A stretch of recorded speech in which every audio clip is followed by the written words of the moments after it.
do that we are on the unceded territory of the Algonquin Anishinaabe Nation. Welcome to meeting 32 of the House of Commons Standing Committee on Natural Resources.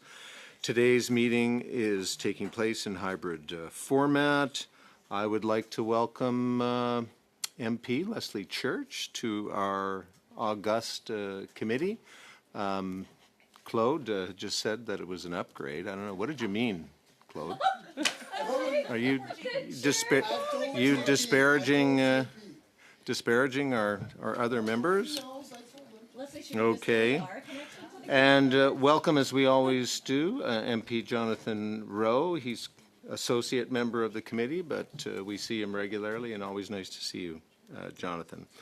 Let me remind participants of the following points. Before speaking, please wait until I recognize you, and for those participating by video conference, click on the microphone icon to activate your mic, and please mute yourself when you are not speaking. For those on Zoom, we have witnesses on Zoom? Yes. I don't see them. We don't see them right now, but there we do. Hi, Rory. Before speaking, please wait until I recognize you. Yes, I said that. For those on Zoom, at the bottom of your screen, you can select the appropriate channel for interpretation, either Floor, English, or French. For those in the room, you can use the earpiece and select the desired channel.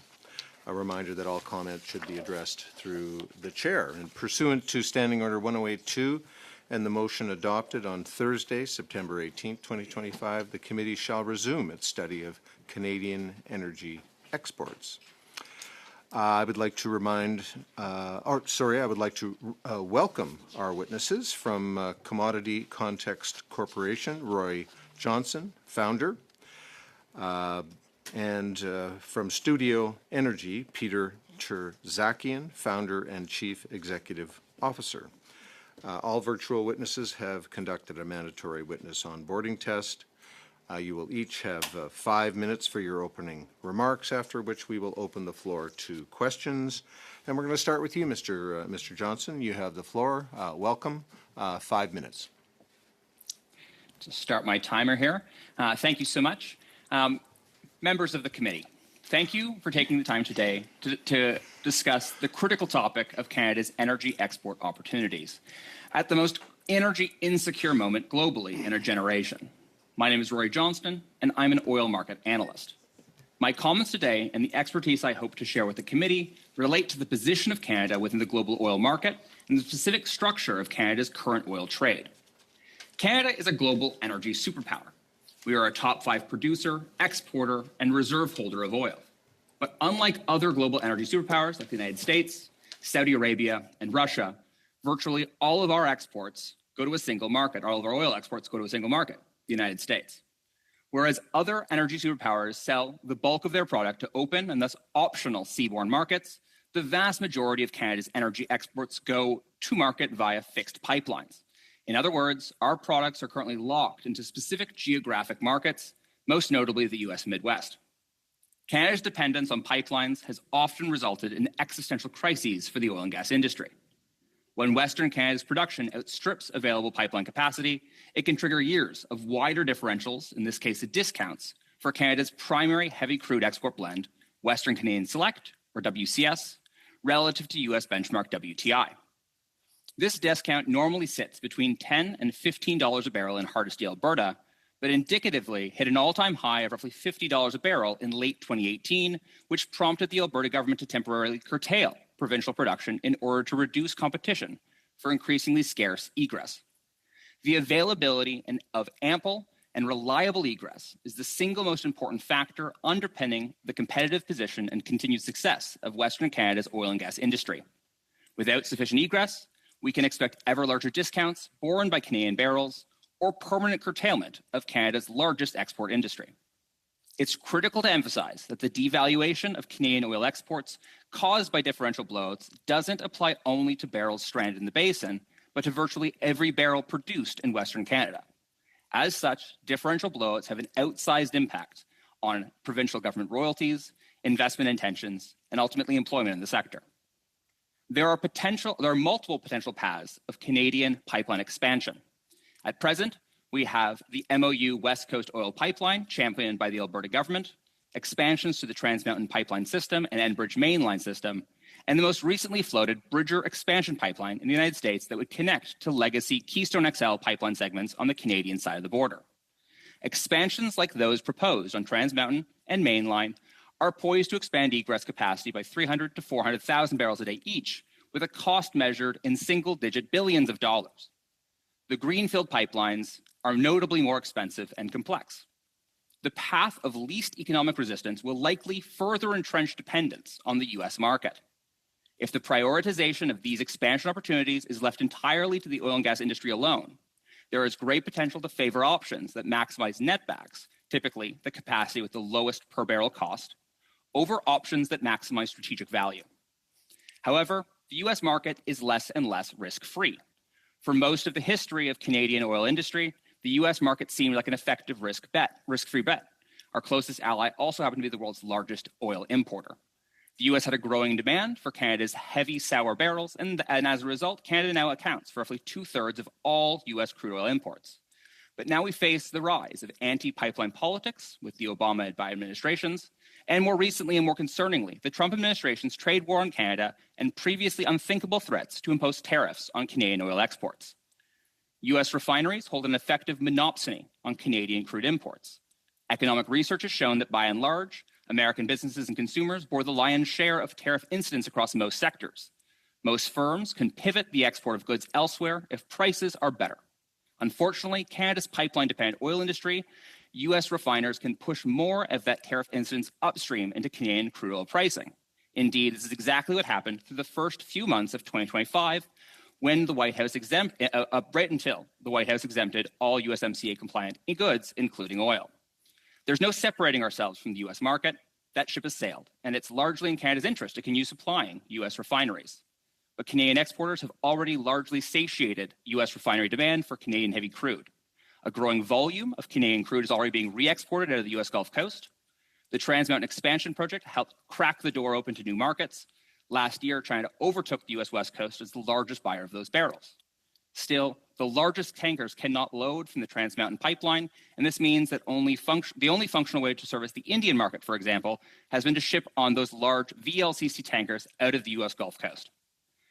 But Canada can prioritize our own energy security. As the largest net petroleum exporter in the OECD and the Western Alliance, Canada needs to prioritize its own energy security in terms of both supply and demand. Energy security of supply can only come from a diversity of suppliers. Energy security of demand can only come from a diversity of export markets. If the U.S. ever wants to tariff our exports again, it would be advantageous for Canada to have export options. This highlights the strategic value of more West Coast export pipeline capacity that terminates in a deep water port and provides full service access to global markets. And this capacity will likely require public capital to be realized. Canada is a global energy superpower, and it's time we started thinking and acting like one. Thank you, Mr. Johnson. And now we are going to go to Mr. Turdzakian. The floor is yours for 5 minutes.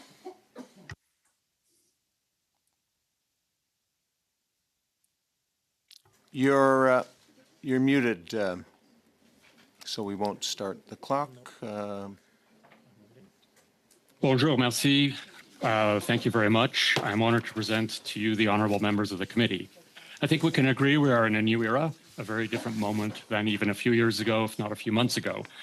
Our Prime Minister has described the world as entering a period of rupture, a break from an era of rules to one defined by fractured trade, geopolitics, outright economic warfare, and the need for resilience through export diversification. In short, Canada needs new customers that, through our infrastructure, expands trade and strengthens security. Oil and natural gas are central to that push, boosting exports and growing our GDP. Canada has the resources and production base to compete in global markets. And in a more fractured world, Canada can also support trusted allies and other middle powers of vital energy resources, as we are seeing in real time. First, on energy exports. In 2024, the formal numbers, Canada exported 187 billion Canadian dollars in oil and gas, about 1/4 of all Canadian exports. This year, by the way, will be over 200 billion. That means oil and gas creates jobs for workers, royalties and taxes for governments. By the way, those royalties and taxes were $30 billion estimated in 25 and will be over 40 in 2026. This maintains stability for communities across every producing province and every province that supplies inputs to the industry. Being a superpower begins with producing at scale, gaining meaningful market share, selling a wide, diverse international base, and having the infrastructure to reach them from the Pacific Ocean.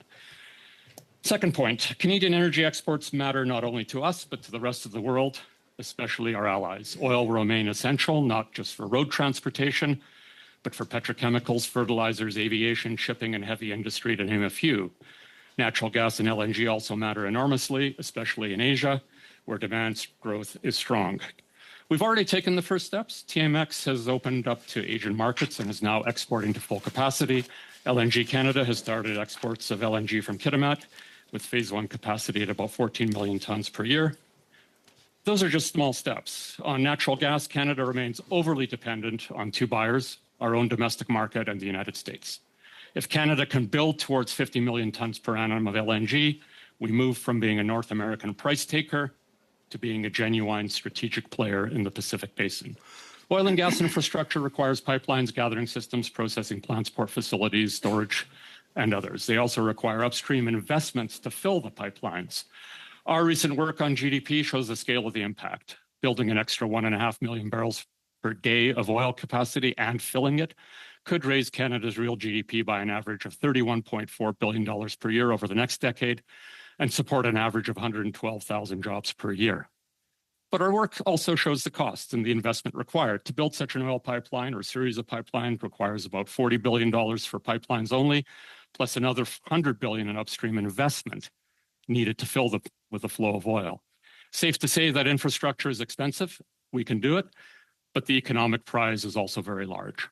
Third point, the barriers to doing all this are very real. We face policy density, regulatory overlap, approval delays, cost inflation, and uncertainty about carbon markets and carbon policy.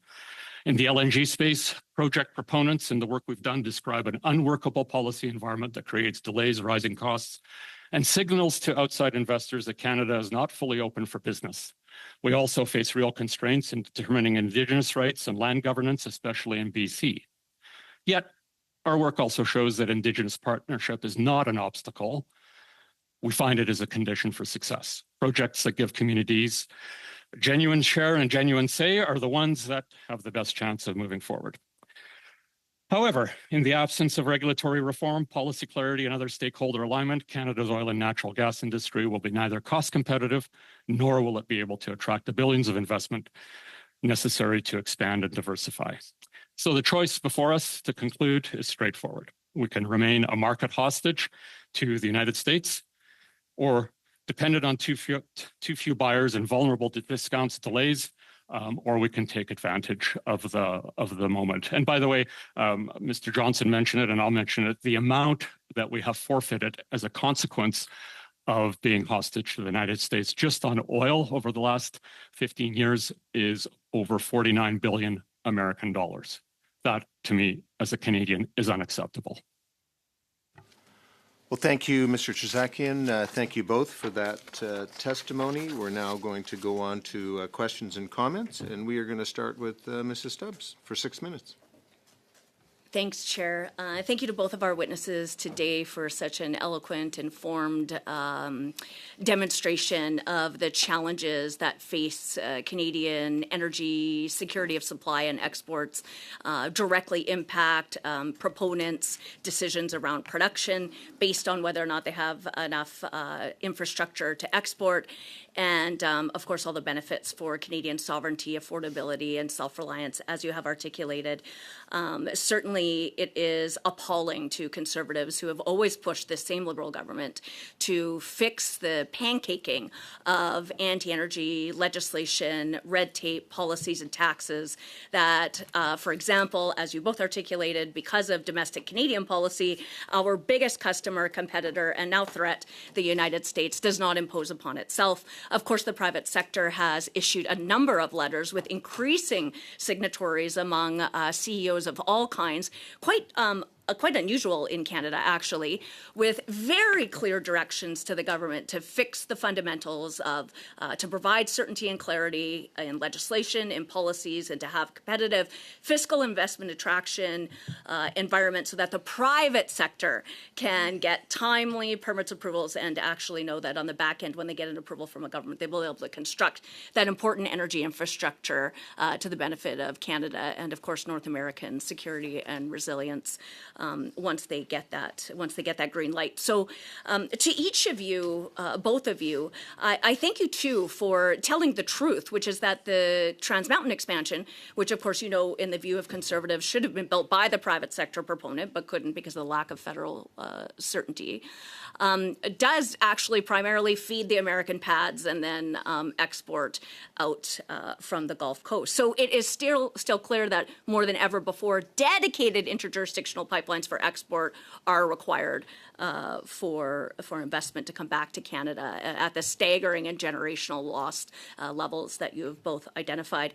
So I would just invite you both to comment on what you would see as the top priority issues for certainty and clarity for investors in Canada to pave a way for the private sector to be able to get timely approvals on energy export infrastructure, and what you see as the main gaps that definitely must be closed in Canada to make us competitive with the United States, but most importantly to expand our export markets well beyond that customer, competitor, and now major trade threat.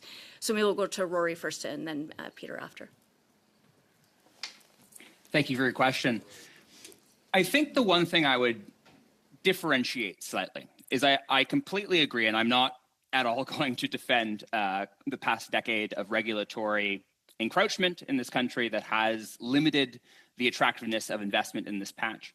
The one thing I would caution, however, is that when it comes, in my comments, I mentioned that the oil and gas industry, the private sector by itself, is always going to pursue the lowest cost, lowest risk avenue for exports, which I think in some ways, I think it's often kind of laid at the feet of government that the reason that we have so much dependence on the US market is because that was an active choice by the government or something like that.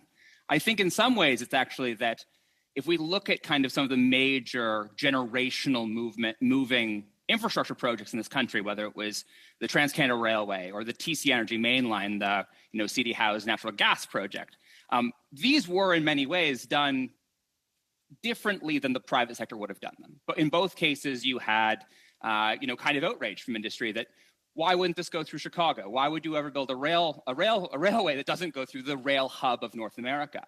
And I think at the time, Sir John A. Macdonald was arguing that we need to keep this within our borders. We need to have sovereignty over this. Yeah, Rory, I appreciate this, but of course I've been elected for the last 11 years with this same government. And in fact, what this government did was outright veto an approved interjurisdictional pipeline for exports off the Pacific instead of taking the court option, which was to redo the Indigenous consultation to get that right, to let the private sector build it. They also refused to declare the Trans Mountain expansion in the general advantage of Canada, which would have helped provide federal jurisdiction so the proponent could go ahead and get that pipeline built. Not a single taxpayer cent should have had to be spent on it. On top of all of that, there was a private sector proposal for a west-east pipeline to then also be able to provide Western supply to Eastern refineries and export to Europe. But that was deliberately killed by the government through regulatory red tape, moving the goalpost uncertainty to force the proponent to abandon it because of domestic politics in the middle of the country. So thank you for your answer so far. But Mr. Terzakian, I wonder if you might want to expand on the question that I asked, which was about the top priorities to provide certainty and clarity for investors in Canada to expand oil and gas production and exports for Canadian self-sufficiency and to supply our allies. And if you wouldn't mind commenting on that, particularly in terms of the competitiveness with the United States. You've got about 40 seconds, Mr. Terzakian. He's on mute. I stopped the time. You're muted, Peter. You're muted again. Yes, so great question. First of all, clarity and certainty. A permit should be a permit and should not, once granted, be subject to being shredded and discarded, which is what has happened repeatedly with many of the pipelines. Number two is the time value of money, which all investors will look at when thinking about building a pipeline. So we need to shorten the process of permitting substantially from many years to down to less than 1 or 2. This is what the competition in other jurisdictions in the world, including the United States, are at. And so when investors look at their global portfolio and say, where am I going to put my money? They want the certainty that when a permit is granted, it's real. And second of all, that they can get it in a reasonable amount of time because, again, of the time value of money. Thank you. Thank you. So, Mr. Clark, we're going to go to you for 6 minutes. Mr. Clark.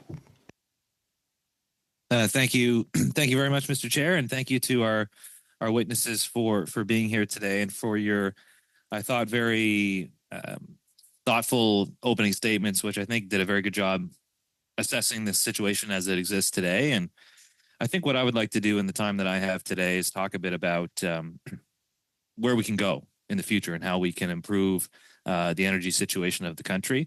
I think that's kind of the essence of this study and the point of what we want to achieve. So both of you talked quite a bit, as I say, accurately about our overdependence on the U.S. and the complications that obviously has caused currently, and then overlapping regulatory issues as well, which I think is also well said.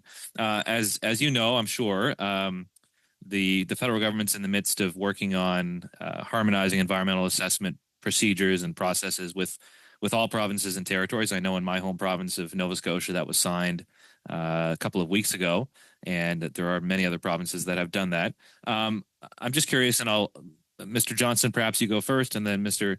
Trzakian afterwards. What are your thoughts on that process in particular? And then perhaps complementary to that, your thoughts on Bill C-5, major projects, and how those two things perhaps can be complementary to get these projects moving and diversify our options. Thank you. Thank you. I want to just reiterate what Peter was saying in the last question as well, that obviously, less approvals, less permitting, faster permitting, all of this will help the process and allow, particularly to Peter's point, allow the upstream investment to fill these pipelines and get this product produced in the first place and to the point that we even need to worry about where we're actually selling it to. That said, I will defer to Peter on some of the specifics around C5 and some of the specifics of Canadian domestic regulatory policy, given that my focus is more on the actual market structure and export patterns. Sure, great. I would just say that, by the way, it's not just the issue with the United States. We have to be globally competitive as we enter more into global markets. So we are not just going to be competing with the United States. We're going to be competing from an investor's perspective, from a global portfolio of opportunities. And so the imperative is not just to diversify away continentally, but the imperative is to be competitive globally. And the good news is we can do it. But one of the major impediments, as we've been talking about, is the regulatory pancaking, both federal and provincial, and so on. So Bill C-5 is, incredibly important. I personally was very heartened by the introduction of the Bill C-5 and the institutionalization of the Major Projects Office. And so, we await to hear how they will hopefully streamline these processes, improve them, so that we can actually send the proper signals to international investors to come and invest. And just one more point is that, for example, the last time 1.5 million barrels per day of incremental oil capacity was built was about 15 years ago. Okay. And that was largely done, the $200 billion that was required largely came from international multinationals, sovereign wealth funds, and other places. And so these are the same places that we will need to tap into. And Mr. Carney and his ministers have been traveling the world cultivating interest. But when the interested parties come here, they need to look under the hood and they need to see that all our processes and our competitiveness is aligned with their global strategic intent. Yeah, I think those are excellent points from both of you. And I will say, as someone who has obviously serving federally now, but has also served provincially, I've seen that on both sides of the coin. And there's no doubt that there's lots of areas where we need to streamline those processes. And to your point, Peter, I too hope that we will see major progress on that in the next few months and couple of years as well. One question I wanted to ask to you, Mr. Johnston, I think you mentioned this near the end of your opening statement. Just wanted to get your thoughts on, correct me if I'm wrong, but I think you mentioned that in your view, any new energy infrastructure, perhaps you were referring specifically to pipelines, would require some level of public capital in your view. And why is that? If I have that right. Mm-hmm. So just to clarify, I was specifically talking about this Northwest Coast oil pipeline that's being championed by the Alberta government. And the only reason I say that is for two factors. One, our current kind of track record, very mixed on building West Coast pipeline capacity, very, very expensive.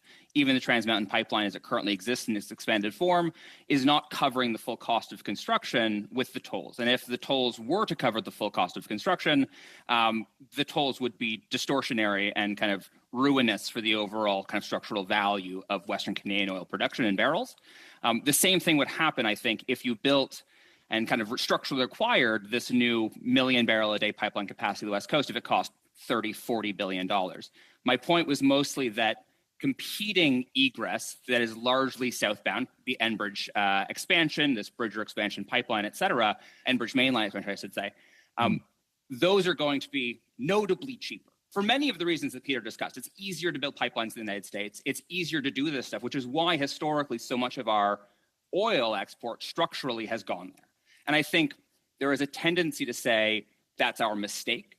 And I think it's economics. It's gravity theory of trade. It makes a lot of sense. But I do think it's introduced kind of vulnerabilities and precarities in our system. And I think from a strategic perspective, we want diversity. But the economics naturally concentrates. It made a lot of sense for a long time for our exporters to do that. But I do think it's introduced vulnerabilities that we now have to deal with and were kind of brought home harshly to bear last year. Thank you. Thank you. Thank you. Thank you both. Monsieur Simard, 6 minutes. Allez-y. Thank you. Before I begin my time, I'd like to ensure that our witnesses can access the translation. You can hear the dulcet tones of the interpreters, yes? Excellent. No, not sure. Oh, yes, can you hear? I think there's a little issue. Okay, yes, good for everyone.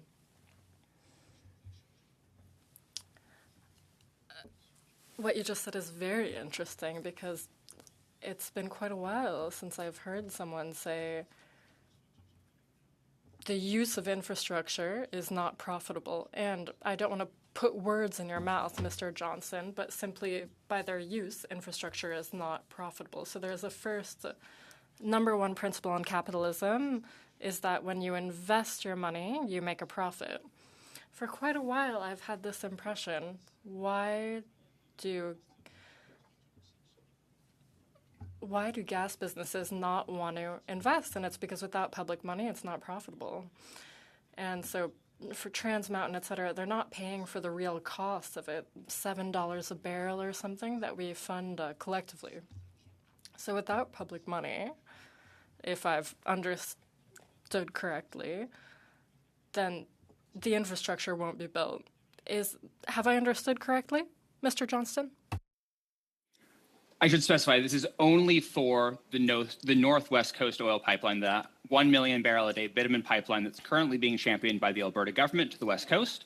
All other major oil pipelines, for instance, the Enbridge mainline, the original Trans Mountain pipeline, the Keystone XL line, these have all been privately built, privately constructed, and continue to make good money. These are companies that do make good profits, and the rest of the upstream sector does obviously make a lot of money from this, and further kind of contributes to the public coffers through royalties and taxes. And I should also say that when for instance, while Trans Mountain may not be paying its entire kind of full freight with tolls, there's a cost there for the overall public purse if those tolls were charged, because again, the differential that's borne by that marginal barrel, which if it was clearing on the Trans Mountain line at a higher or a kind of deleteriously high toll, that would devalue the rest of the barrels in the basin, which would then erode royalty revenues, et cetera. And essentially the argument, really it's my argument, is that it makes sense to have a subsidized marginal West Coast strategic egress cost in order to keep overall basin pricing strong so that those producers can then continue to contribute to public coffers through royalties and taxes. Oui, merci. Donc, dans mes mots, ces Yes, thank you. So, in the long term, it doesn't make a profit. And maybe we'll cut back to that later.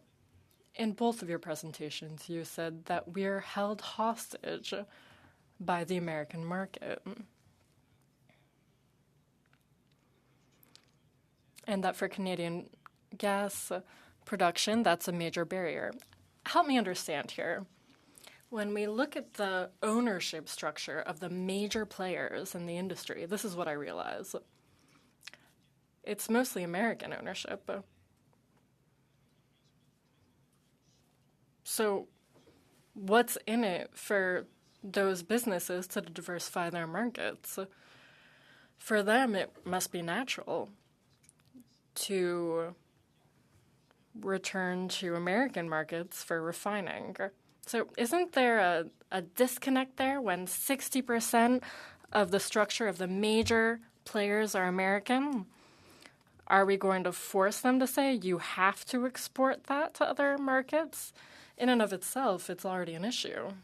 Knowing that the major gas players in Canada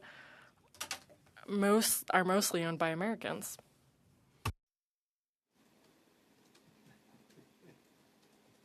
Did you want me to answer or did you want Peter to answer? Les deux. Both of you. I'm in a generous mood, both of you. Very quickly, and then I'll turn over the floor to Peter.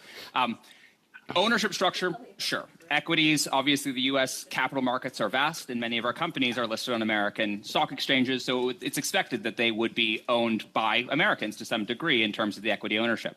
However, I will stress that back to the point of royalties, those are always going to be charged because it is, Alberta, Albertan citizens' kind of constitutional resource. That is going to be monetized on the behalf of Albertans, and that's where the royalties come. And that's where the royalties come in. I'll also say that I do not think that, with ample West Coast export capacity, particularly right now when there are, insanely high prices in Asia for crude oil, even if you take the assumption that American ownership affects their decision making at all, which I would dispute heavily, they're going to follow the highest prices, and those right now would be Asia. So I do think that they would be maximizing exports out of those pipeline capacities. Great. Yes. So, I mean, first of all, I would like to challenge the idea that even Trans Mountain is not profitable. Over what time period are we talking? And there are many measures of Je vous réfère à une analyse qui a été faite. refer you to an analysis that Je vous réfère à une analyse qui a été faite. I'll refer you to an analysis that was. Monsieur Simard has the floor. It is his time. Pour compléter, c'est une analyse qui a été faite. An analysis done by the PBO saying that over 40 years, we're unable to make back the money put into Trans Mountain. Not only that, but that we also need to subsidize barrels with public money, the oil that goes through Trans Mountain, and $7 a barrel at that. So that's the public cost of the use of that infrastructure. That's not political, it's... Chance to respond, Mr. Tizaki? Yeah, I think when we talk about who is extracting the value, we'll call it profitability from Canada's resources, the resources that we own, I would suggest to you that the people that are extracting it are the refiners in the United States. We can demonstrate that $49 billion was forfeited in discounts to the benefit of American refiners. So these numbers are not accounted in this Trans Mountain analysis, nor should we assume that the next pipeline that is built is going to be unprofitable. I think these are not correct assumptions. And finally, I want to just say that, what is the cost that is not just dollars and cents in this new world? Rapidement, Thank you. Simplement, vous encourager à déposer par I écrit. would simply encourage you to send that over in writing. We're going to go on to our second round, and we're going to start with Monsieur Mallette. Monsieur. Thank you, Mr. Chair. 5 minutes. The question is to Mr. Tarzakian. So you've mentioned that in 2025, the return in royalties and taxes to Canadian citizens is $30 billion. You've mentioned that there's an estimate that the return to Canadian citizens is $40 billion in 2026. You also mentioned that Canada could be a world strategic player in the future. And thinking of this, the question will be at the end is, what could be the number, the return in royalties and taxes to Canadian citizens when we have the pipelines we need and when we start taking oils from the offshore into Newfoundland and Maritimes? So what could be the benefits to Canadians in the long term? Yes, well, that's a very good. Of dollars. Yeah, and I don't have the exact numbers, but I can give you a rough estimate because the $30 billion in 2025 is based on an oil price of $60 per barrel. And that is probably between 60 and 65 is, in my opinion, only my opinion, the long-term price that we would probably look at. And so by growing another 1.5 million barrels per day, you can linearly extrapolate what this means on top of an already producing and exporting 5 to 6 million barrels per day. So, I mean, I'm comfortable in saying that the incremental take, because it is commodity price dependent, at 60 to 65 would probably be easily another $10 billion per year. An increase of $10 billion per year. Yeah, I mean, this is just, I'm doing the calculations very roughly in my head, but, this is not an unrealistic expectation.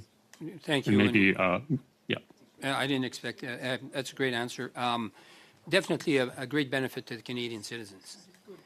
Now, I would like you to talk a little bit more, because it's very interesting. If you could explain a little bit more how the Trans Mountain pipeline in time will bring back some revenues to Canadian citizens. Well, it already is. I mean, the cash flow, I don't have the numbers handy, but it's fully utilized and is already making a return back to Canadian citizens. And I should point out that most energy infrastructure in the world, and even in this country, is state-owned, whether it's our power lines with Hydro-Quebec or Ontario Hydro, or whether it's pipelines in other countries. So we should be happy that Trans Mountain is a vital piece of infrastructure that we own. As a Canadian, I am happy that it is not in hands of foreign countries, as it was before actually Canada bought it. And so the question is, how do we leverage off of a state-owned vital piece of infrastructure, expand it to the benefit of all Canadians, and help our allies and others in the world who are looking for a safe, reliable, and even ultimately a low-carbon barrels of oil. Thank you. Mr. Johnson, I was seeing your body language when Mr. Tarzan was talking of the return, so maybe you can add on that a little bit. But also, what steps can be taken immediately to begin developing our resources in pipelines and in offshore drilling on the Nova Scotia, where they have extraordinary reserves? Could you just repeat the first part of that question? I wasn't clear on that part. Okay, well, I was just hoping you'd add a few $1 billion to the royalties and taxes. Well, sure. I'll add a few more on there. But I mean, just to double down on what Peter was saying, I think, the other important aspect here is that, overall volume matters. And as Peter noted, these are commodity price dependent. There are going to be periods where commodity prices are lower and this narrative changes dramatically. There are going to be periods where oil prices are much higher, like right now, where we have roughly $100 a barrel and potentially much, much higher should this crisis persist. I think one of the aspects here is that a lot of the value generated or lost in the commodity market happens in these episodic crisis periods. In 2018, when we had differentials below to $50 a barrel, if that if held for a period of time, if curtailment wasn't imposed, those differentials would have very quickly paid for, equivalent many additional pipelines. Similarly, having the capacity to capture and, compete in moments like right now, where we have insanely high prices around the world, and we would be much greater benefit if we were able to directly export to the Asian markets. Thank you very much, Mr. Johnson. Thank you, Mr. Millett.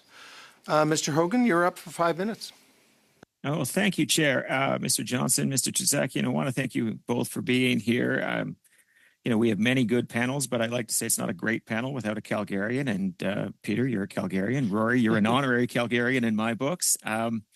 So look at us go. Great panel today. And I think we're going to be in violent agreement about the need to diversify away from the United States, the need to move faster, need to improve regulatory processes, as the Prime Minister has said. On that, I did just want to flag the Major Projects Office work is in some ways to bootstrap that, to of course, be a mechanism that we can use now, but to take regulatory learnings into the system as a whole so that the entire system can move faster. Now, Mr. Johnson, I wanted to talk a bit about gravity theory of trade. This is a question I've asked many witnesses over this particular study. Economics concentrates, and it is strategic to diversify. Economic security, nation building. There are reasons Canada and Canadians would want to diversify, but those are not reasons that the market should have to pay for, even, frankly. So how do we do it with minimal market distortion? Or where distortions are, that those distortions, when necessary, are quote unquote fair and don't favor one party over another. What advice do you have as we think about exports where we can take such steps? Thank you for the question, and I would generally agree that we're going to be in violent agreement on these points. I think that when you think about, again, juxtaposing the West Coast oil pipeline, which is, by definition, it's a large West Coast-oriented pipeline that terminates definitionally in a deep water port, which is important in this context, because right now, again, to reiterate from my initial comments, Energy Minister Hodgson was at India Energy Week, I want to say 2 months ago now, and he was flagging the importance of the Indian oil trade. But unfortunately, we cannot service that oil trade from our own ports. We need to use VLCCs that are down, in Louisiana way.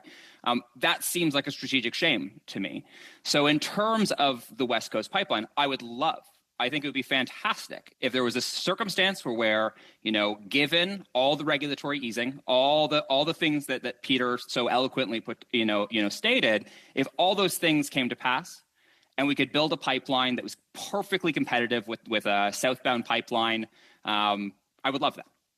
I am not especially optimistic that even with policy change, that's going to happen immediately, and we need to do this quickly. So how does this happen? And I think it comes down to, both, I think, government policy and kind of making this a critical priority of the government, both in Ottawa and I would argue as well in Edmonton. And that will likely involve some kind of concessionary capital. There are many ways that this could be structured, but at the end of the day, I think it would be beneficial to have both public and, as Peter stated, public ownership of infrastructure and energy infrastructure in particular, the world over, is kind of the norm, and kind of North America is rare in the fact that we don't do it as often. And I think that whether or not that would be Edmonton and Ottawa having concessionary capital in the project, I think that's one way of going about that. But I think the main purpose is getting the pipeline built in a fast way that potentially would not require lining up all of the shipper commitments as you would need to do on a fully private pipeline, as I think you have a background in pipeline construction. So I think this, that would be something that it's going to take a long time, particularly with competing options, to secure the sufficient number of demand and offtake and shipping commitments to get that pipeline de-risked. And we can't, I don't think we should wait that long. I think that we should start building it much, much sooner. So that is essentially, I think, the, long and short of it is we need to build this thing faster. And the only way we're going to do that is, I think, with a government push. Like you said, and like I said, violent agreement, I think, on many of these points. I worked for the government of Alberta in 2018 when WCS went negative. And yes, massive economic consequences, massive economic consequences, not just for Alberta, but for Canada. And I think back on those days, and I think in some ways it was a bit of a tragedy of the commons. And in some ways, the Trans Mountain pipeline allowed us to, as a government, make sure that the overall system was working. But of course, we don't want to be public owners of pipelines. We don't want to be publicly investing if it at all can be avoided. Mm-hmm. And so, as Mr. Simard suggested, any written suggestions in terms of the levers that might be available for government to incentivize and push people towards those, would love to take stock of that as a committee. Thank you, Mr. Hogan. That is your time. And we will now move on to Monsieur Simard for 2.5 minutes. Merci beaucoup. Thank you very much. I really enjoyed your discussion on public ownership of infrastructure. We have that in Quebec with Hydro-Quebec, but we get the profits. That's an important detail. Tell me this. Corey said it well. If you have any more information, earlier I asked you a question and maybe you didn't have time to respond. If you could send us any information on the profitability of that infrastructure, that would help us. Easy question now. Not a trick question. In your opinion, in the short or medium term, could pipeline infrastructure be built without public money?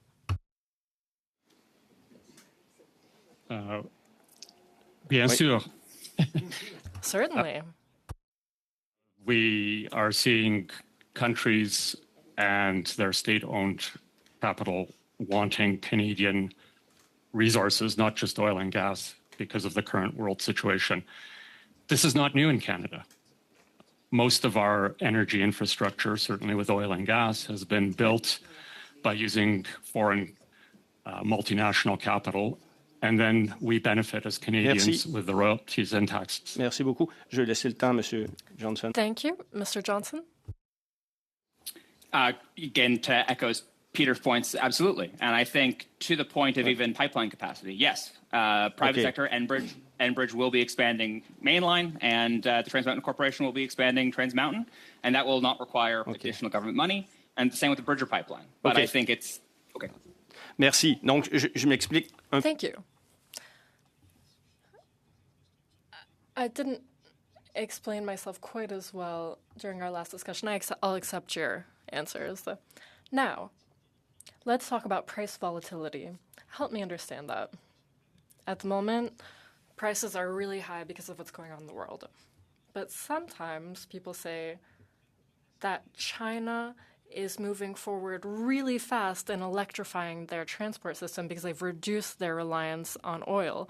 If China becomes a smaller consumer of oil, well, shouldn't that lower the price? And I suppose big oil companies have enough accountants to figure all that out. Doesn't that make building infrastructure harder? And doesn't that make it harder to make money and be profitable over 50 years, let's say? Gentlemen, but I'll allow a quick answer from each of you. 10 seconds. Quick answer. Oil is not just used in vehicles. It's used in all sorts of other products, including most of what you're wearing and you see around the room. Yes. Okay. Mr. Johnson?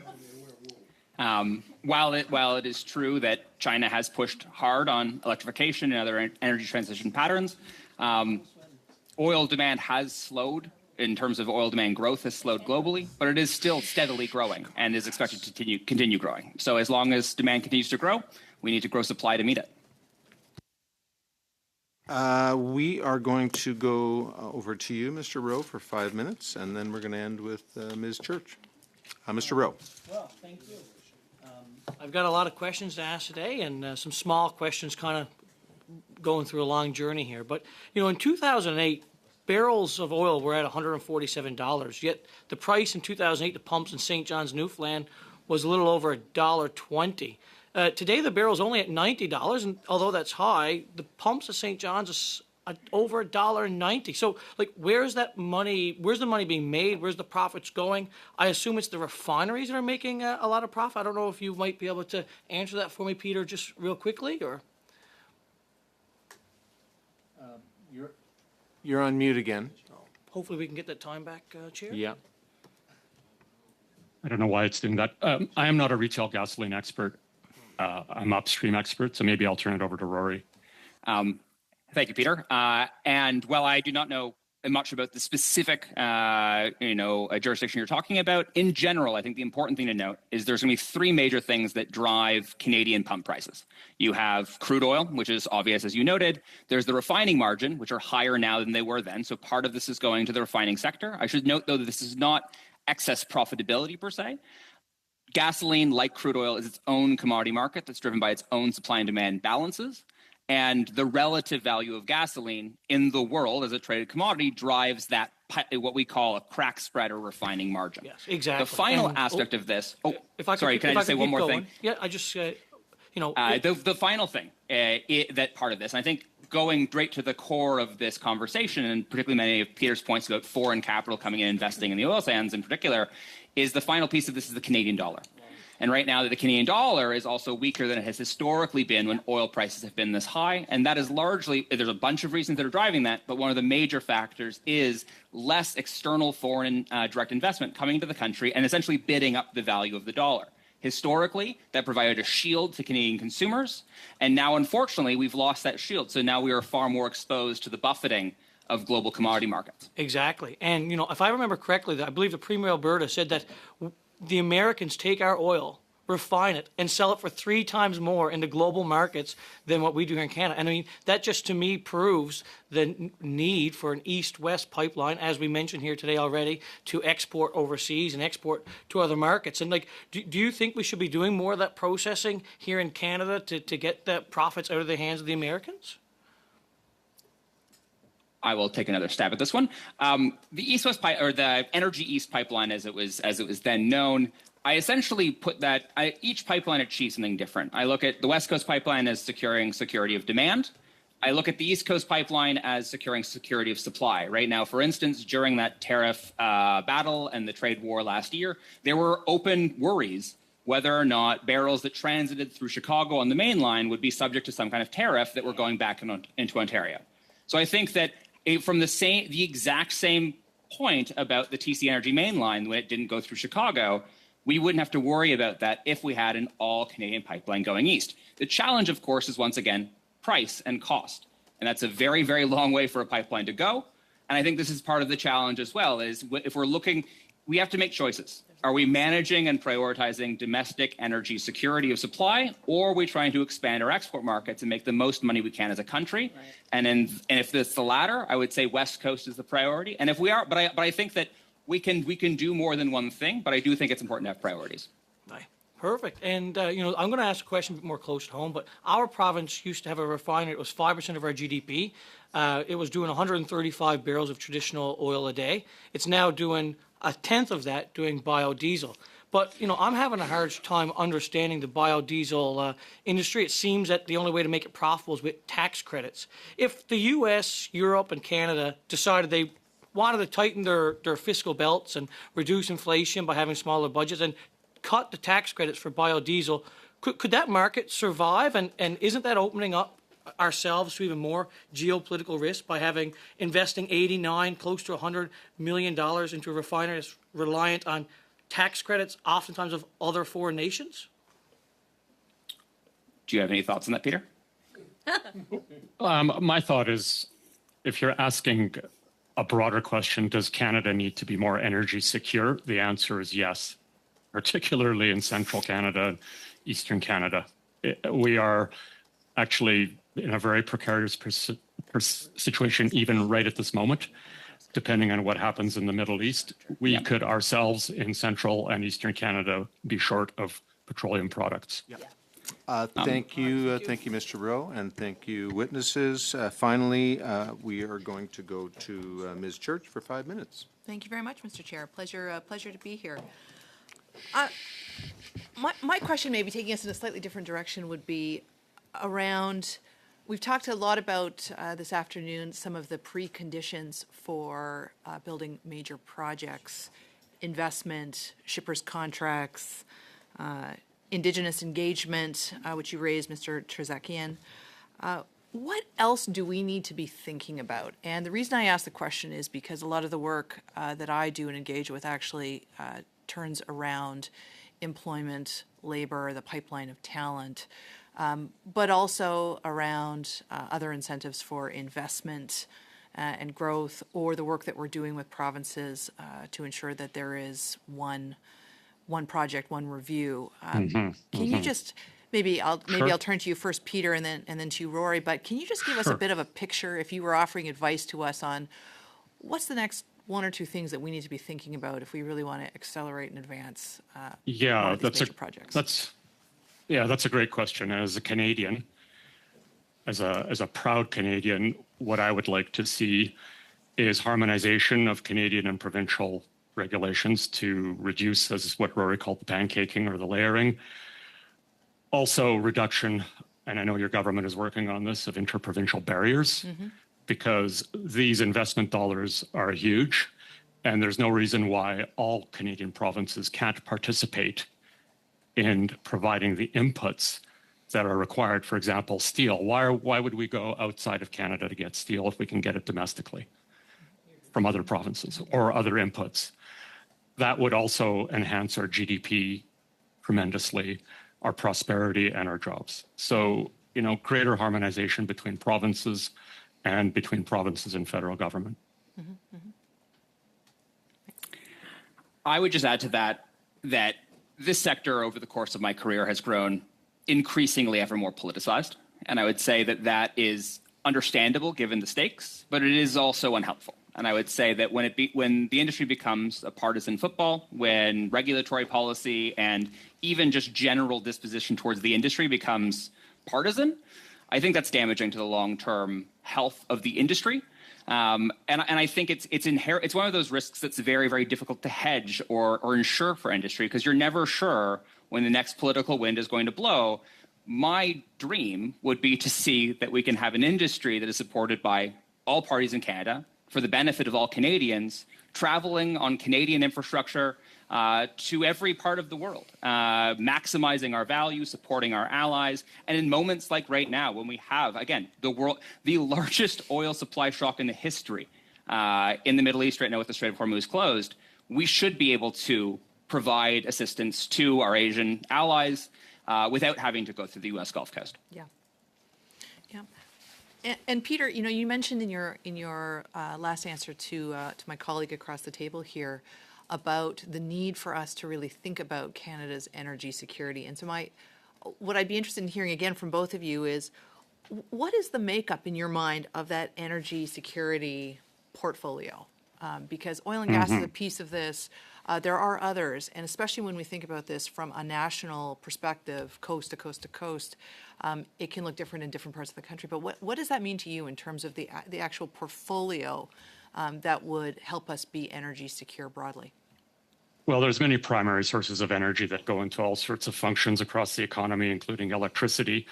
But oil and natural gas are vital to many sectors of the economy, and not just for transportation. When it comes to oil and natural gas, we are not energy secure, despite the fact that we are the fourth or fifth largest producer of oil and gas in the world. Anyone looking from the outside in at Canada say that's absurd, right? Why? I mean, it's absurd that actually, as I said before, and I truly believe it, Eastern Canada and Central Canada are in a precarious position right now in the event that the Strait of Hormuz and rekindles the conflict. It's a very dangerous situation. We've seen it in 73 and 79. We had rationing coupons that were ready to go and printed by the government of Canada. Do we want to go there again? What have we learned in 50 years? And the answer is, in my opinion, nothing, to be blunt. So, this is our opportunity to think about ways. And it doesn't necessarily mean building a very expensive pipeline from west to east. There's other ways of doing it. But it just starts by acknowledging that we want to be much more resilient and secure, not only domestically, but also as we think about export diversification and being resilient to economic coercion and economic warfare by our southern neighbors and others. That is your time, Ms. Church, and very strong ending, Mr. Tsuzakian. And colleagues, I think you'll agree that was a very stimulating panel. Let me, on your behalf, thank our witnesses. As was mentioned, we welcome briefs, so if there's information you'd like to forward to the committee, it would be welcome. I don't often do this, but I'm going to recommend a podcast of Mr. Terzakian's, ARC Energy. I think it's weekly. It is excellent. Yes. And you've got a good partner whose name I can't remember right now, but Jackie Forrest. Jackie Yeah. Forrest, but it really is Yeah. gives you a nice snapshot of what's going on in the sector, in the energy sector, and I highly commend it. So, colleagues, with that, we are going to break for our next panel, and again, thank the witnesses on your behalf. Thank you very much. Thank you. Thank you.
I would like to welcome our witnesses for this panel. From the Canadian Hydrogen Association, David Bilodeau, President and Chief Executive Officer, and from Hydro-Quebec, Serge Abergel, a Chief Operating Officer, Hydro-Quebec Energy Services, U.S., Inc., David Loretti, Advisor, Government Affairs. All virtual witnesses have conducted a mandatory witness onboarding test. Apologies for the delay, colleagues. We did have a bit of a challenge with one of our headsets, but we're ready to go now. Let me make a few comments for the benefit of the new witnesses. Please wait until I recognize you by name before speaking. A reminder that all comments should be addressed through the chair. You will each have 5 minutes for your opening remarks, after which we will open the floor for questions and comments. Mr. Bilodeau, we're going to start with you. You have the floor for 5 minutes. Great. Mr. Chair, members of the committee, thank you for the opportunity to appear today. As noted, my name is David Bilodeau. I'm the President and CEO of the Canadian Hydrogen Association, which is the national industry association representing the full hydrogen value chain here in Canada. Our members span producers, technology developers, infrastructure providers, post-secondary institutions, and end users. And our focus is straightforward, building a competitive, investable hydrogen sector in Canada. To start, let me calibrate expectations. Hydrogen is not yet a mature commodity market globally, but it is an emerging one. Demand is forming rapidly, and timing is critical. Countries that align production, infrastructure, and policy with real buyers now will capture these markets. And importantly, these opportunities will not wait. And I think two markets matter most today: Europe, in particular Germany, and Asia Pacific, namely Japan and Korea. In Europe, demand is being actively built for hydrogen. Germany's H2 Global mechanism is securing long-term low-carbon fuel supply through a contracts for difference system backed by over 200 million euro in state aid for hydrogen imports from Canada. Meanwhile, in Asia Pacific, Japan is preparing to operate a 40,000 cubic meter liquefied hydrogen tanker by 2030, reflecting import demand at scale. Korea, meanwhile, has expressed interest in building hydrogen corridors here in Canada, linking hydrogen production with refueling, mobility infrastructure, and transport via ammonia. For Canada, this creates a genuine export opportunity, but only if we produce at scale competitively. To be clear, we don't face a shortage of hydrogen project proposals. We're facing a shortage of projects reaching final investment decision. That comes down to economics and policy design. The Clean Hydrogen Investment Tax Credit, CHITC, is central to addressing this. The issue is not whether the credit exists, but whether it's truly workable for real projects.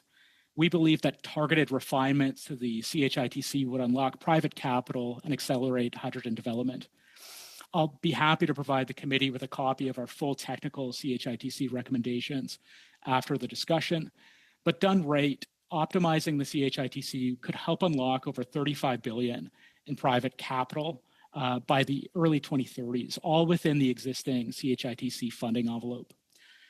I also want to be clear that Canada's hydrogen sector is already operating in global markets. Canadian hydrogen and fuel cell technologies are currently being exported to nearly 50 countries worldwide. So for both Canadian hydrogen and technology exports, I believe we have a very strong foundation, but success in scaling now depends on coordination and focus. And to fully seize Canada's export opportunity here, I would highlight 3 recommendations for consideration. 1, as I mentioned, optimize the CHITC to ensure production can scale across regions and project types. 2, continue to invest in targeted export promotion programs like CanExport, PacificCan, and Export Development Canada, which are vital for enabling Canadian hydrogen innovators to access foreign markets. And 3, enhance federal and provincial coordination on export and distribution infrastructure for hydrogen and its derivatives. The opportunity to lead in low carbon fuel exports is real, but time sensitive.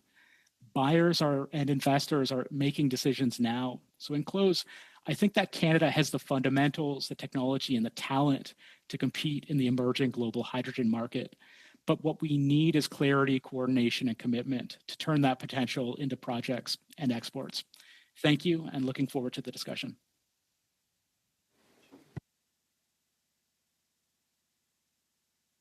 Thank you, Mr. Bilodeau. And now we are going to go on to Mr. Abergel. You have the floor for 5 minutes. Merci, Monsieur le Président. Membres du comité, Monsieur le Président, merci de nous recevoir aujourd'hui. Thank you, Chair. Hydro-Quebec is a state-owned enterprise. We produce, transport, and distribute renewable energy. I'm in charge of Hydro-Quebec Energy Services and responsible for United States transactions. Hydro-Quebec is something we're very proud of, and it's the biggest renewable energy producer in North America. We have 62 hydro plants and a capacity of 37,000 megawatts. Hydro energy is renewable and flexible. Because of our large reservoirs, where we stock water and energy, we can provide baseline energy, quickly change production in order to follow market trends, store energy as water via a vast reservoir system. So we have energy available at the most important moments, and this puts Quebec in a unique position in order to interact with the market because of our hydro resources and because of where it is geographically. Hydro-Quebec runs linkages across provincial borders and across the United States border, so towards New England and Ontario and New Brunswick. And these linkages make up more than 8,500 megawatts. We've also been exporting towards New York for over 100 years and New England for over 30 years. Up till recently, we had 4,000 megawatts of capacity going towards the U.S., and that was increased with 2 new projects that are under construction. Well, one was just finished, the one going to Massachusetts. The other one, going towards New York, is under construction at the moment. Volume, now. There are about 15 terawatt hours exported to the United States, and that represents about $6 billion in revenue a year.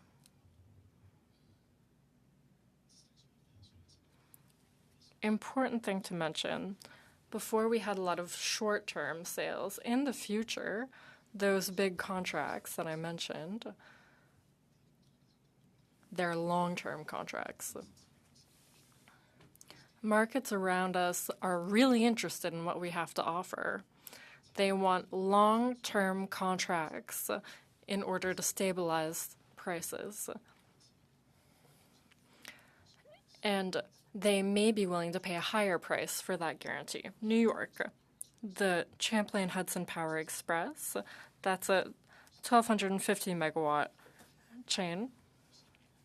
That represents 20% of the energy of NYC. So that's the equivalent of taking 50% of cars in New York City off the streets. Massachusetts, there's New England Clean Energy Connect. It's been running since January. That represents 20% of Massachusetts energy. In both cases, that's powering that's powering a considerable number of households. For Quebec and neighboring markets, renewable energy from Quebec generate considerable revenue, up to around $50 billion over 25 years. Exports replace fossil fuels for our neighbors. For New York, as I said, that's like taking 50% of cars off the streets of New York City. They also reduce pollution that causes health issues, especially in poor neighborhoods. Linked markets improve their resilience if there's a major issue. There was the black ice crisis, and our hydro allowed households to keep the lights on. In conclusion, we really have to emphasize the benefits that I mentioned. The market must remain tariff exempt. We've heard about the tariff threats. That's really something we have to keep in mind. One of the benefits that we take away from this market, well, in order to maintain those benefits, we need to retain our tariff exempt status. And we all profit from having access to this energy. And that's all for me. Thank you. Monsieur, Thank you.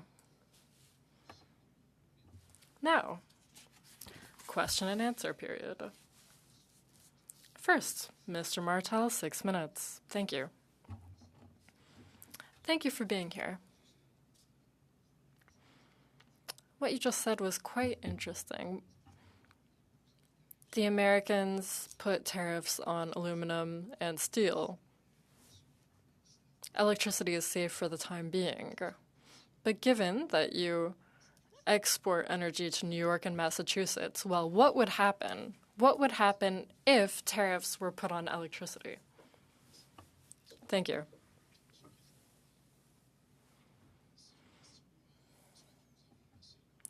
We've thought a lot about that.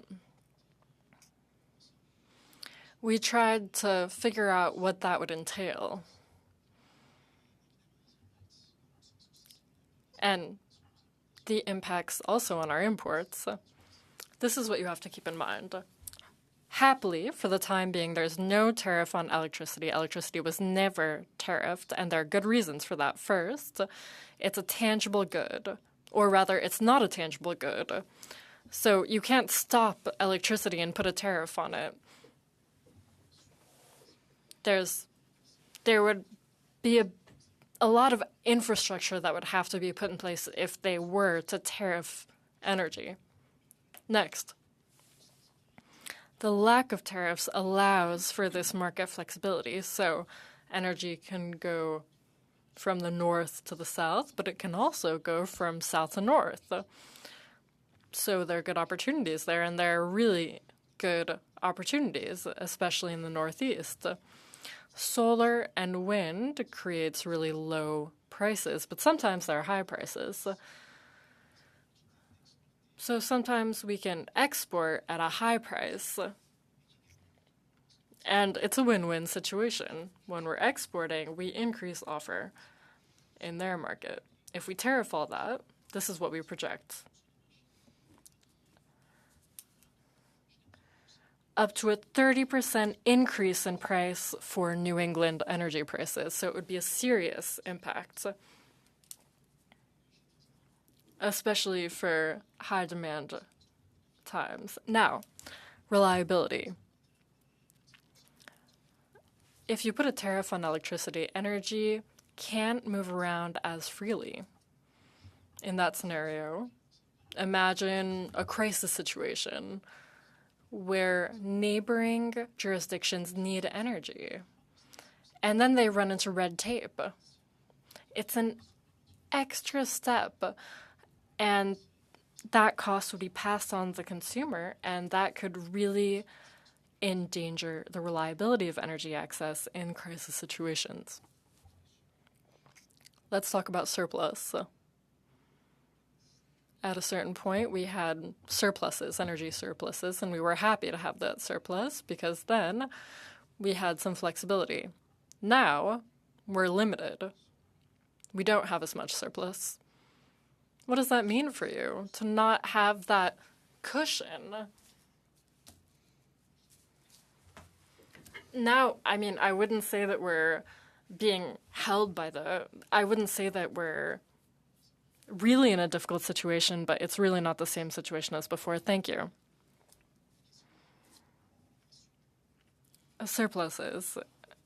let me clarify that the contracts we signed were signed based on electricity production that already exists in Quebec. So we were very careful, and we considered our commitments. We considered the needs of Quebec and New England. With our current infrastructure, we can meet our commitments in Quebec and elsewhere. However, going into the future, when we consider the need to meet anticipated rise in demand, we need to build more power plants so that we can meet that increased future demand when it arises. So demand is going up, and we're putting our action plan in place. Our action plan is up to 2035. We're going to invest around $200 billion in infrastructure, and that'll be important in order to meet that growing demand. And we have that ability, that flexibility to roll out new resources. And we can withdraw from short-term markets. Those are transactions without a contract. So markets day before, where we bid on contracts. And that's done based on our surpluses. If ever we were to have less flexibility, well, then we can back out of those non-contract bids. We are very, very careful and very conservative in order to be sure that we can meet our obligations in Quebec and elsewhere.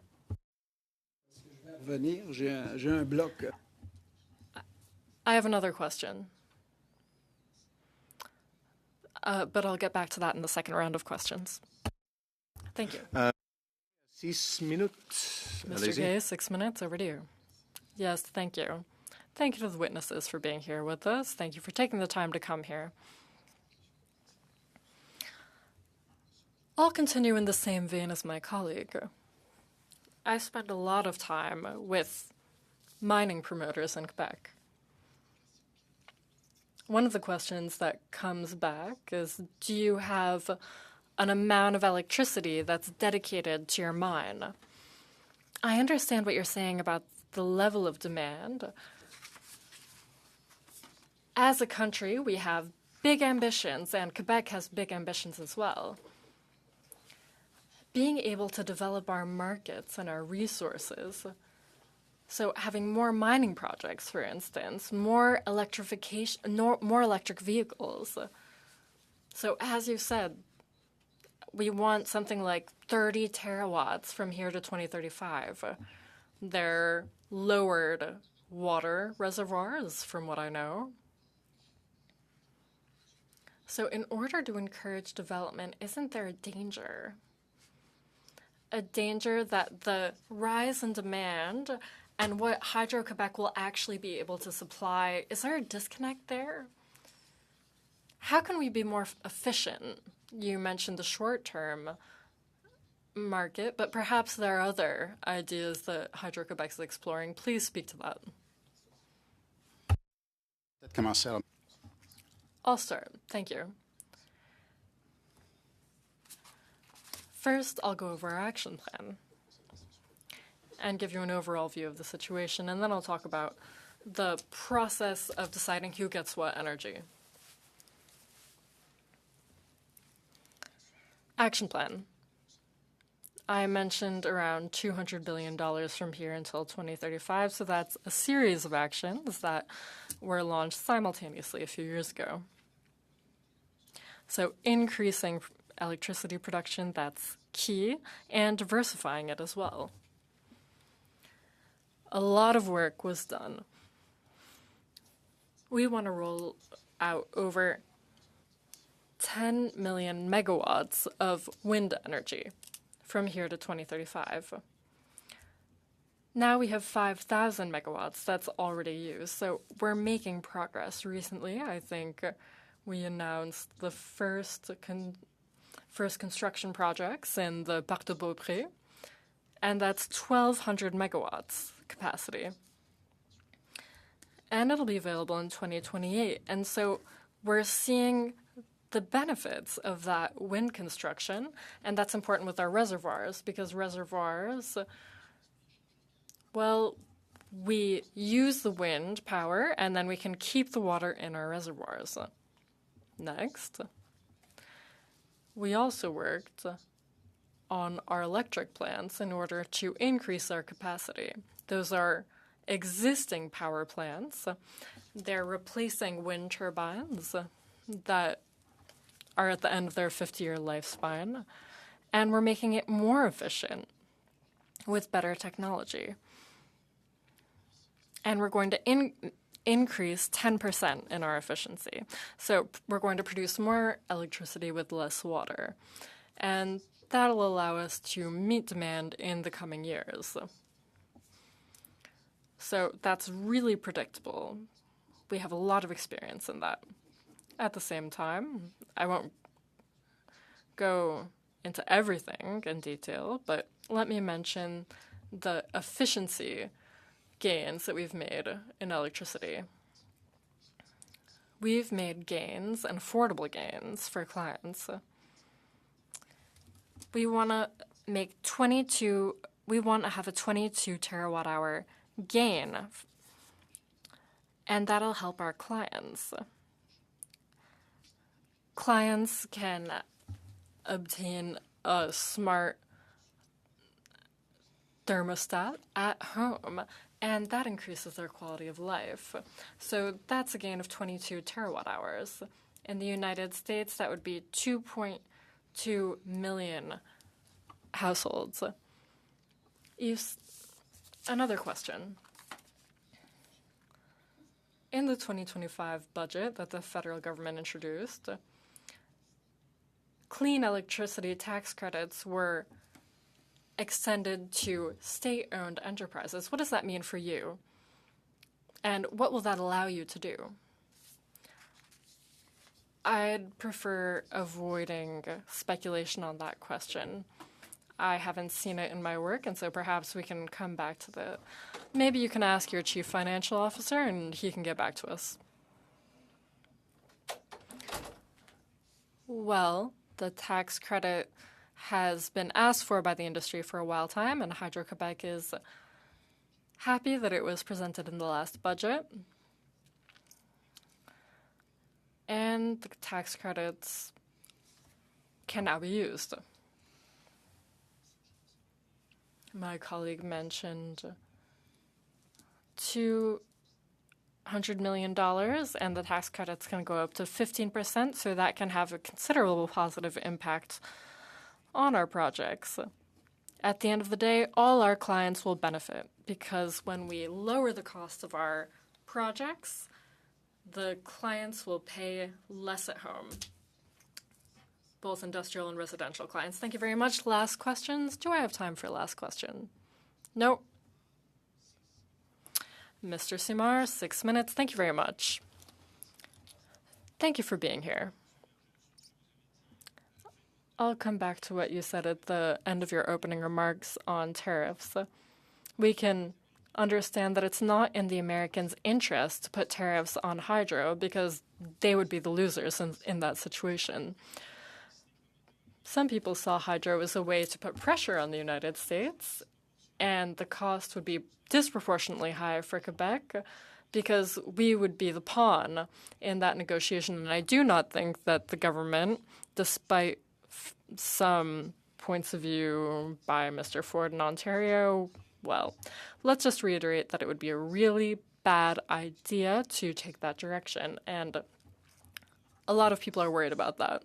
A lot of people here are worried about that regarding the tariff wars, or rather the trade war. On what you mentioned, the $200 billion in investment, that applies to Hydro-Quebec projects, including wind projects. I'd like to know this. What investments were made and will be made in Massachusetts and the line going to New York? For those infrastructure, how much are you investing? For that infrastructure, did you have any government federal government support. Thank you. Both lines towards the United States, towards New England and New York, did not have any federal government support. Quebec funds its own infrastructure through revenue. So the government hasn't invested anything in it. The two linkages, well, first, there's a converting post. We link energy. So that requires a conversion post. It's really expensive equipment. And it's near the border. So there's one converter on the Canada side, one converter on the U.S. side. So, for instance, the line that goes to New York. On the south shore of Montreal, that goes under the lake, under Champlain Lake. Then in Astoria, in New York, there's another converter. The biggest investment is in the conversion post. That's over $1 billion for that kind of converter, with lines afterwards. So maybe $35 billion in investment. This is what you need to take into account. It's equipment that lasts a really long time, 80 years, for instance. So these assets will generate revenue for a long time. And beyond the contracts, that's the most relevant thing to keep in mind. That brings us to markets that use more and more intermittent resources. So, for instance, wind in New York, offshore wind. There's more and more construction of offshore wind, and there will be at the next administration, and solar. And so that really reduces prices sometimes, and sometimes there's surpluses. So there will be almost negative prices on the markets. And so we can bring energy from New York to Quebec and use that energy when prices are really high. That's really an added benefit for Quebec. And so that also contributes to managing moments where there's a lot of energy use.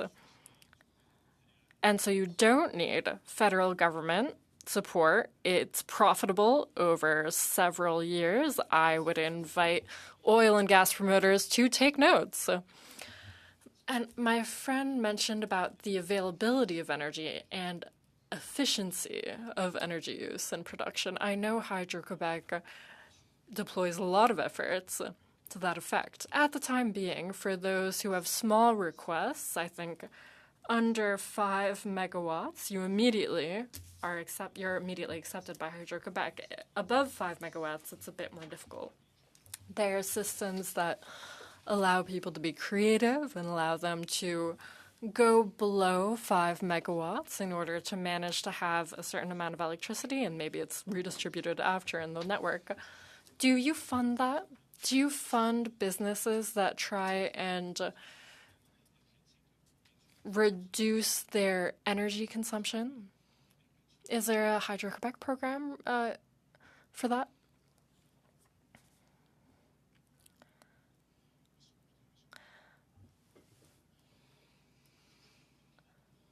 Generally, Hydro-Quebec encourages responsible energy work. Hydro-Quebec spends $1 billion a year in different programs with the goal of improving energy efficiency in Quebec. So there would be several examples, but there are multiple initiatives that generally allow clients to do that. And we also offer support for businesses in order to optimize their energy use. Thank you very much. Round, we were to have a committee business portion of the meeting. My Just my sense is that that won't be necessary today. We're going to be coming back with some suggestions for further studies. And my suggestion is that we use that for witnesses so that we can complete a second round. Are we agreed? Okay. So we're going to go on to you, Monsieur Martel, 5 minutes. Monsieur Serge. Mr. Serge, with Rio Tinto, we saw that updating dams is really expensive, but it's really necessary. And you also have to update those dams.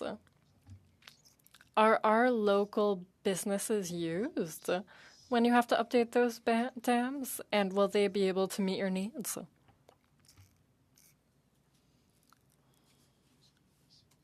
Thank you for the question.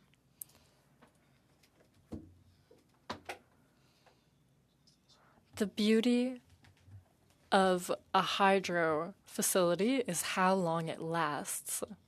A hydro plant can last for a long time. In some cases, over 100 years. And they go on producing really affordable energy. Good maintenance is important, and in Quebec, we have a great business ecosystem that allows us to maintain that infrastructure. This business ecosystem works, and it's thanks to that ecosystem that we're able to maintain our infrastructure and increase our capacity. Those businesses were able to optimize our equipment. And so we're able to get more energy out of our existing energy plants. It's also thanks to our industry and the experience of those businesses that we can plan for the next 15 years and that we can see how our power plants are doing. Could you name a few businesses? Voight Hydro, GE, General Electric, several businesses in Quebec. Now, contractors that help us. There's Kiewit, big in Quebec. Hitachi as well. Thank you. Sorry for the pronunciation. Yes, thank you. So there's a really good business ecosystem in Quebec, and that helps Hydro-Quebec. Now, speaking of wind, why was wind power chosen as the main source of electric power in order to increase your capacity?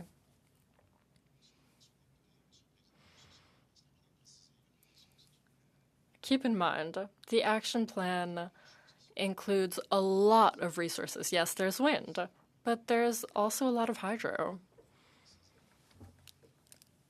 Wind projects are generally rolled out a lot faster than hydro projects. It's not the same kind of energy. They're very different products, and you really have to keep that in mind. Wind works about 35 to 40% of the time, and it's not flexible. It's not available on demand. It's available when there's wind. So there's variation in supply. Whereas in hydro, the supply is steady, so it's a relevant mix. We added wind to diversify in order to roll it out quickly. Now, in hydro, there's a long-term vision because it takes a long time to build, and they last a long time. Hydro with reservoirs is flexible, available on demand, and it complements other resources, and it gives us that reliability that we need. As mentioned, 62 hydro plants. Some of them have been operating for over 100 years, and they'll last 100 more years with our maintenance. Once again, do you use local businesses for your wind construction? David? Thank you. Hydro, it's important for Hydro-Quebec to support local businesses. My colleague mentioned the business ecosystem around hydro. Regarding wind, it's more recent in Quebec's history, and we're very aware of that. There are groups of businesses that have been created over the last 20 years or so. The Quebec government wanted to prioritize certain areas of Quebec, for instance, Gaspésie, for wind construction. Building wind farms is... Oh, time's up. Mr. Clark for 5 minutes. Thank you very much, Mr. Chair.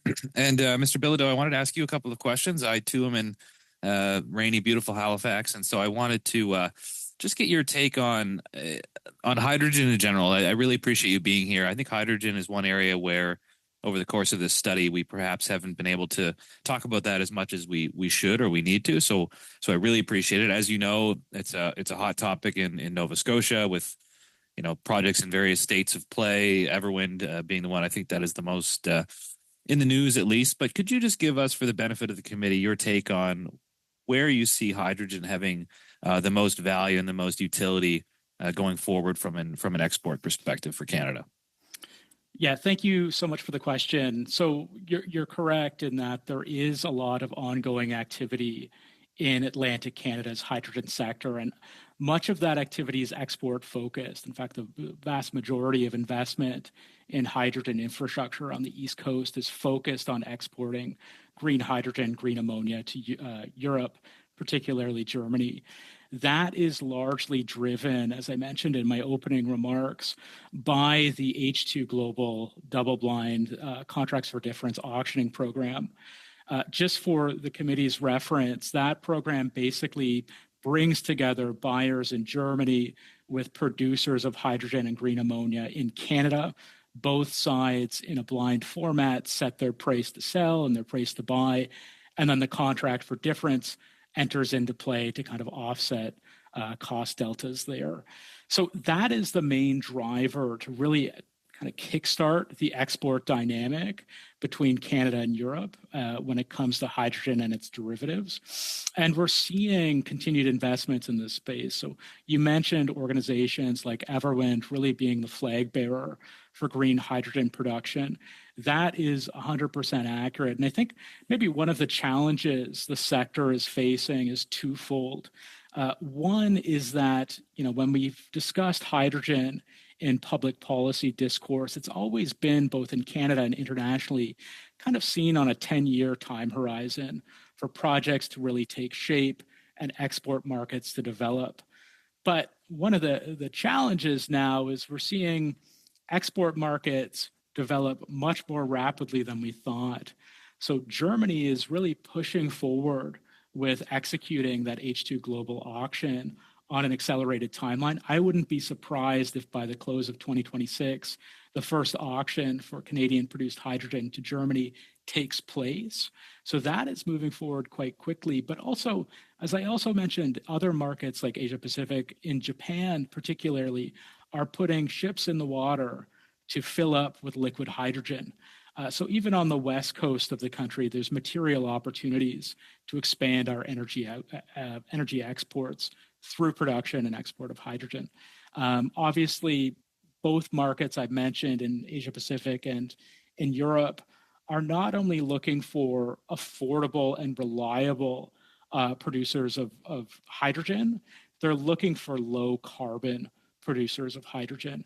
And that's one of the other kind of challenges or opportunities perhaps Canada's facing, because right now, the majority of our 3.5 to 4 million tons of hydrogen produced annually is gray hydrogen, kind of more carbon intensive, unabated. So again, what we're seeing on the East Coast is really, I think, the turning of the page of that chapter into Canada being a low carbon hydrogen producer with exports in mind. Excellent. Thank you very much, Mr. Bilodeau. And I'll also mention, I know that this is a study about energy exports, but green hydrogen can also be a real game changer in terms of emissions of what have been difficult to green sectors like cement or steel or other things. So that's a shameless plug there, I know. But I also wanted to ask a question of my friends from Hydro-Quebec before I run out of time. I'm a bit of a broken record on this, I know, but Wind West, being an MP from Nova Scotia, Wind West is a big deal for us and something that we're really interested in. And I know that our two provinces have been in discussions on that. So perhaps, Monsieur Abergel, you could give us your thoughts on Wind West and how you could see that perhaps complementing what you do at Hydro-Quebec. Merci, Monsieur le député, Monsieur le Président. Thank you. On Wind West. That's one of the initiatives that we're looking into. After 2035, I mentioned the action plan ends in 2035. After 2035, we're thinking about initiatives like Wind West. The question of offshore wind, well, that's one of the avenues that we're looking into and that we want to understand. Recently, we launched a request for proposals, or rather an RFI, request for information. We want to have as much information as possible in order to understand what we're working with.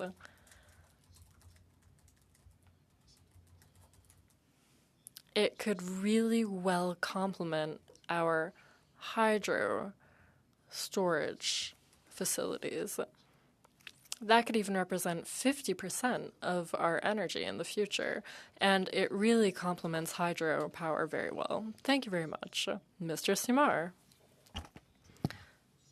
2.5 minutes. Thanks, Terry. Let me ask a more specific question. For Hydro-Quebec, there are federal programs that are helpful, for instance, the tax credit. But for Hydro-Quebec,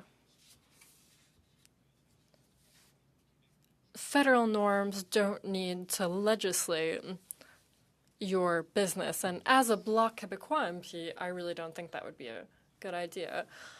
That said, the federal government wants to do a study on the question of clean energy.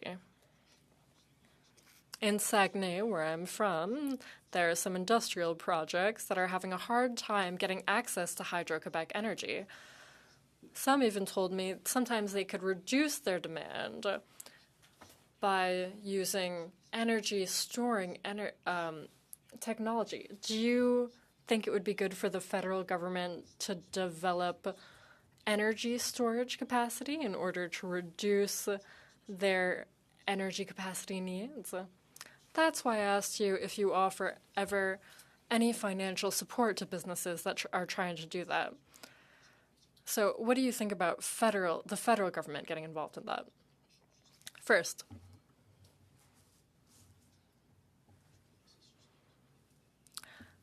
in terms of how we decide who gets energy, that's the Quebec government. So 5 megawatts or less, we're obliged to give them the energy. Over 5 megawatts, the Quebec government decides based on the economic impact, etc. And then the government decides. And my colleague will answer the next question. Thank you for the question.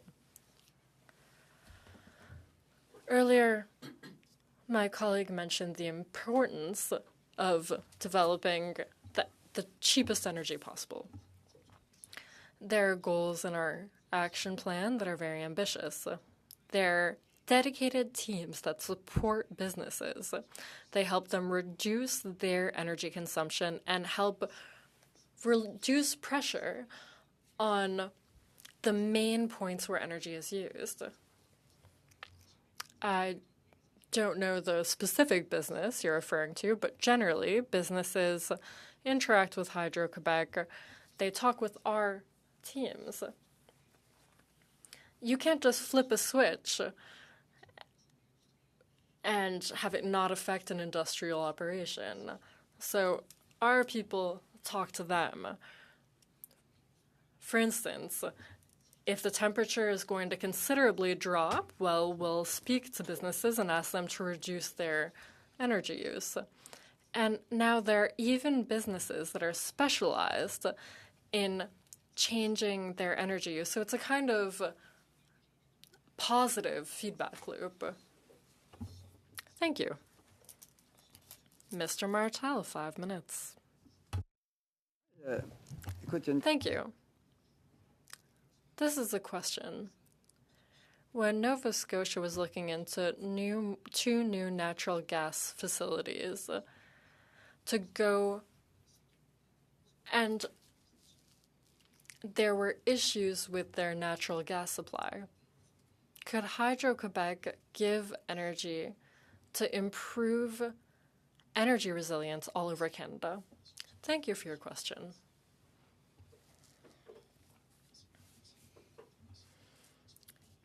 In the same vein as the wind potential in Nova Scotia, we're also thinking about what neighboring markets need to be optimized.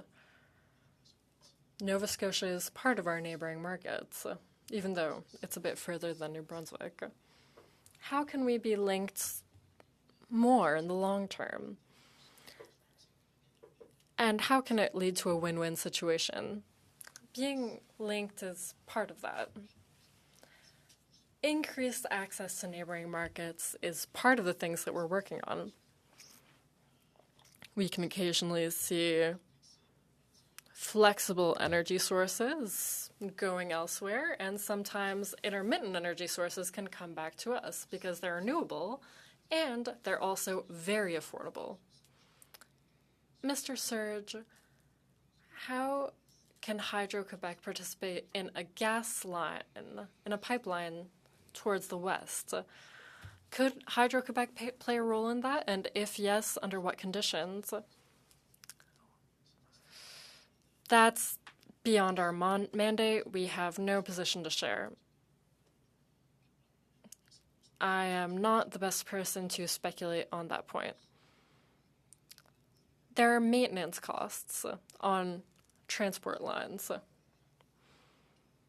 Let's talk about what effect that has on local businesses. What percentage of local buyers are involved in those facilities and that infrastructure? There's a specific percentage in terms of how local areas are involved. I think it's over 80%, but we'll get back to you with the exact number. Yes, if you could send that over, that would be great. Thank you. We'll find that for you. Now, workforce. Hydro-Quebec has labor issues. Do you have a strategy to train and retain your talent? There is a labor workforce strategy that's part of our action plan. Having labor is a problem, and we are deploying an action plan in order to ensure that we have not only the workforce we have and need today, but to have highly qualified labor in the future. Recently, with the Quebec government, we announced an initiative to accelerate training those workers and then retain them afterwards. We did develop that initiative with the Minister of Education in Quebec. That's how we're dealing with that issue. We need 35,000 workers. That's a lot.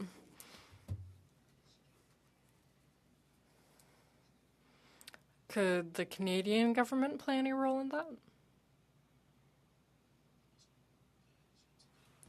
We're open to collaboration, so any kind of initiative that would help us reach that objective and help our society is something we're open to. Thank you very much. Thank you. For 5 minutes. Well, thank you, Chair. Mr.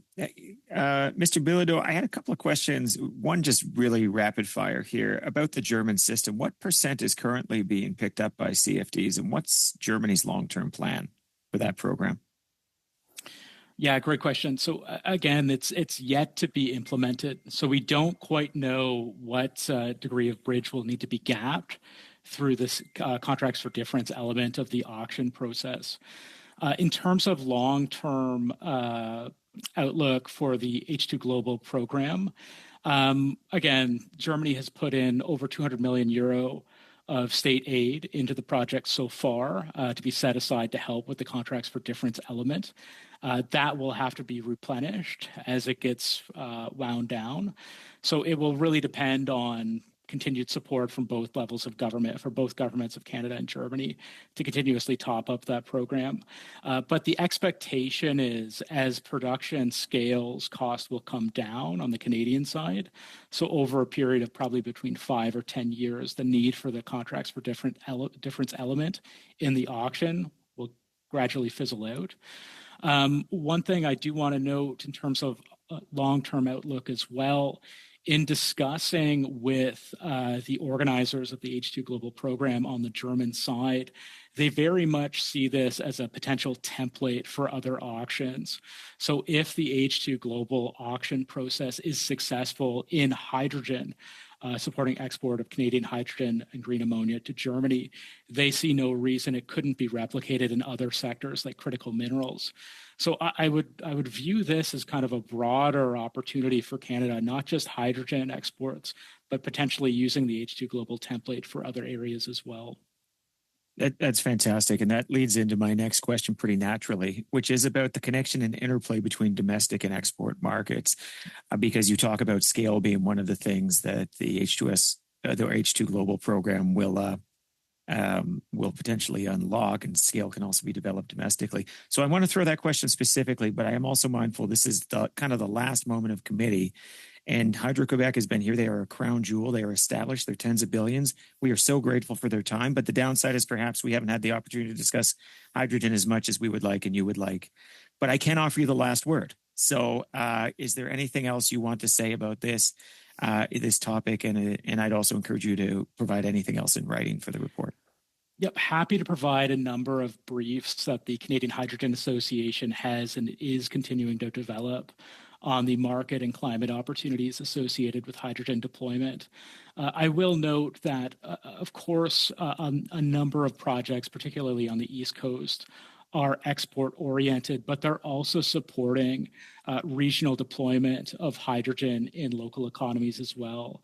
Atlantic Canada has no shortage of opportunities for hydrogen application, whether it's direct integration into energy systems or supporting decarbonization and energy transitions and marine transport or industrial heating, the list goes on.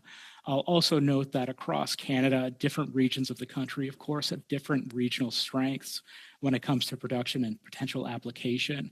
You know, one of the larger opportunities, of course, for domestic application of hydrogen is industrial, and that resides in jurisdictions like Ontario. There's a number of potential major end users in that province and again across Canada that we could discuss at length, but perhaps we'll have to save that for another discussion. Well, it looks like we have a couple of seconds left. So in terms of those other opportunities, is there anything you want to make the committee aware of in terms of blue hydrogen and the opportunities that might exist out west?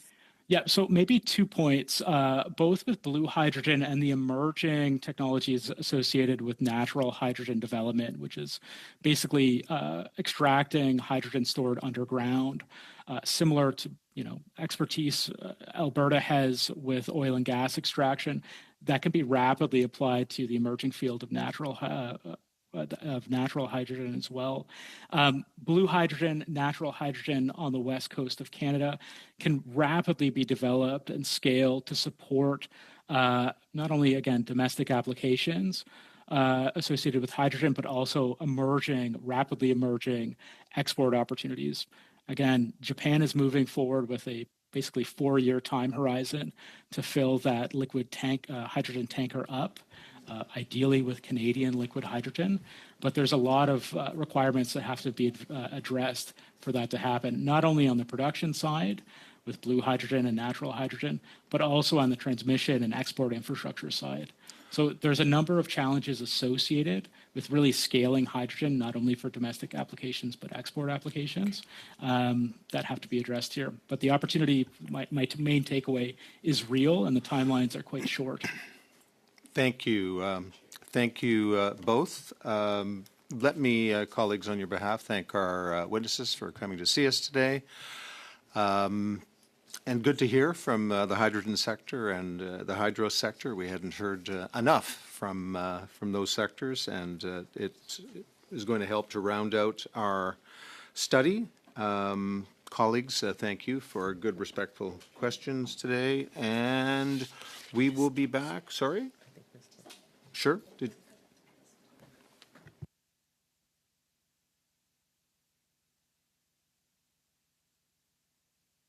And so why don't we let our witnesses go, and I think we're just going to have just a few moments at the end to talk about next week. We're reconvening on the 21st to resume our study, but thank you so much. Thank you, Mr. Bilodeau. Thank you for having us. Shannon, go ahead. Thank you, Chair. I think all of us will be open to this. I was just wondering if you might be willing to set aside, say, a 30-minute allotment, either like sometime for our next meeting to just discuss some of the motions and our business going forward. Let me take that under advisement, and we'll yeah. And why don't you and I have a conversation, and we can bring Mario, and I'm sure we'll come to an agreement. Yep. Okay. With that, colleagues, have a great weekend for those who don't have house duty tomorrow, and we are adjourned.